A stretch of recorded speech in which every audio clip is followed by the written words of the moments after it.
a lot of things are funny or seem fun, but are really just misunderstood. But when you learn the truth, when you're faced with the facts, when you're a responsible adult and have to put away childish things, you have to stop laughing. Because in the end, torture is just torture, and you cannot escape it. And if you commit torture, especially on a little girl, and you do it for months, and you knew it was going to happen, and you did it anyway because you're greedy, and if you do it to a bunch of sweet little children of all races and colors for years, well, a Jefferson County, Alabama jury is going to make you pay for it. This is where Ashley, her boyfriend, and daughter Brooklyn lived when suddenly Ashley says they discovered bed bugs, which she says were confirmed by a maintenance worker at the complex. Ashley says every day the bed bugs attacked her daughter to the point where both of them were covered in bites and blood. Her daughter Brooklyn, only 6 years old, hated to come home from school. Having to see Brooklyn go through it every day, her refusing to come home, not wanting to come home at all. I'd have to carry her to the front door oftentimes. She'd be kicking and screaming. The problem is that they were torturing a little girl. That's what the problem is. The instrument of torture that was used were bed bugs instead of electrical shocks or something. On school night, she'd still be awake. Attorney Thomas Campbell represents Ashley and her daughter. The physical scars have healed, but from my observation, especially the little girl suffers from post-traumatic stress disorder. I mean, she's a classic case. She fits every category that a doctor will use to diagnose that. And Campbell says the company in charge of the apartments did not eradicate the bed bugs the proper way, and Ashley was forced to throw away all her furniture and finally move to her home in Maine. I called the attorney who represents. He did not return my calls. In addition to the bed bug experience, Thomas Campbell says at least one apartment manager told Ashley that she was just going to have to live with the bed bugs. Sleep tight. Don't let the bed bugs bite. When most of us heard this sweet tiding as kids, or even as we've repeated it to our own, we assumed it referred only to an ancient time, and that bed bugs and filth go hand in hand. But our thoughts change when experts correct the myth, when we see the facts.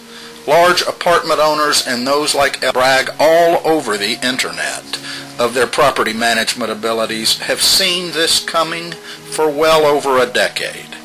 They knew what to expect.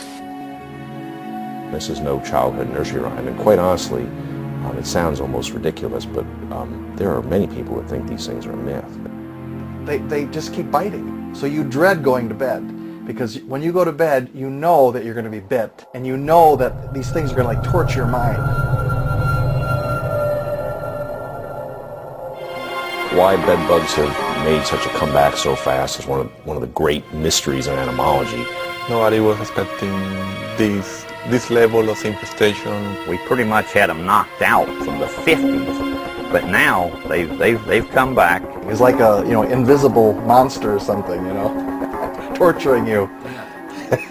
For half a century, the bedbug was heard only in nursery rhymes, a playful warning to not let them bite. But in reality, the bedbug has been around since biblical times. The corporations sued in this case have always known bed bugs aren't funny, but horrifying. Knew they were there. When these people call with a bed bug infestation, if they even feel they have a bed bug infestation, they want you there now. Not tomorrow, not next week, okay? You can go from just a couple of bed bugs to thousands of bed bugs in a matter of months. Once they have these guys, they never want to deal with this emotional trauma again. Every bed bug infestation is a horror story for the people that have it. The emotional scars are there, okay? They are traumatized. You know, would you not be? I deal with all kinds of structural pests, from termites to cockroaches and everything in between, spiders, but bed bugs is the most disturbing pest that I've ever encountered. Bed bugs feed on only one thing in dwellings: human blood. And bed bugs don't stop at walls. They live in them and go through them. Like these pictures, seeping through the ceiling at Le Chateau, taken in 2008. Bed bugs were so bad there, 3 years before Brooklyn, Ashley, and Victor were trapped there, they were oozing through the ceiling. All the managers were warned of it. The executives did nothing but pack more families into their trap full of parasites that was run by parasites. You see, a family stuck in an apartment building can't defend themselves. If the neighbors have them, they will feed on you, your babies, and your children. Some folks don't react much to a bed bug bite, but for most of us, it's awful. The all-American home, well-kept and tidy. It could belong to your grandmother.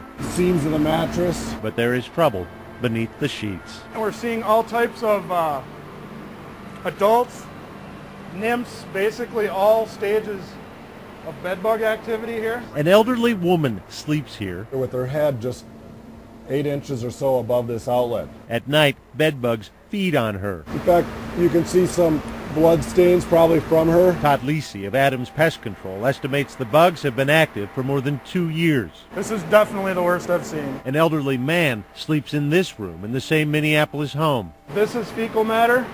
All your dark spotting, so you can just see the large numbers of bed bugs. They had tried to gain control of this, ripping up carpets and spraying pesticides. The over-the-counter bombs and whatnot. But a look inside this shoe in a bedroom closet shows how miserably their do-it-yourself efforts had failed. This is bad. This is a 10. While this case is extreme, it is hardly isolated. Once nearly wiped out, bedbugs have waged an aggressive comeback. Bedbugs are hitchhikers, so they spread by getting on your luggage and on your clothing. Every year we're seeing 30 to 100% more bedbug jobs than the previous year for about the last 11 years. Lisi and his crew are using portable furnaces to heat the house to 135 degrees, a temperature lethal for bedbugs. And